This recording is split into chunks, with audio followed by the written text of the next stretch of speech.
పాలూరు వచ్చినారు కదమ్మా మీరు, దేవుడు మీతో మాట్లాడిన విషయం చెప్పండి. ఏం మాట్లాడారు?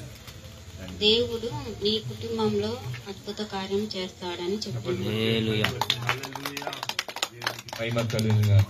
పాలూరు అమ్మగారు వచ్చినప్పుడు, ఈ సహోదరి పాలూరు వచ్చినప్పుడు చాలా బాధతో వచ్చింది. కుటుంబంలో సమస్యలు, పోరాటంలో ఉన్నప్పుడు దేవుడు మాట్లాడినారు. ఈ తల్లి చాలా బాధలో ఉంటుంది, కుటుంబంలో ఉన్న బంధకాలు తెంచివేసి నేను ఈ కుటుంబాన్ని దీవిస్తాను, ఆశీర్వదిస్తానని చెప్పారు. హల్లెలూయా. అలాగనే దేవుడి కార్యం జరిగించినారు. ఇప్పుడు ఎట్లా ఉంది మీ కుటుంబం, ఎలా ఉంది? మీ కుటుంబంలో ఏం అద్భుతాలు చేసినాడు, దాన్ని సాక్ష్యం చెప్పండి.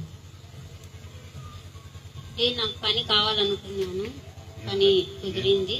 ఏం పని? బస్ స్టాండ్ లో పని, కసునుతే పని. మున్సిపాలిటీలో మీకు జాబ్ వచ్చింది. మున్సిపాలిటీ కాదు, ఇది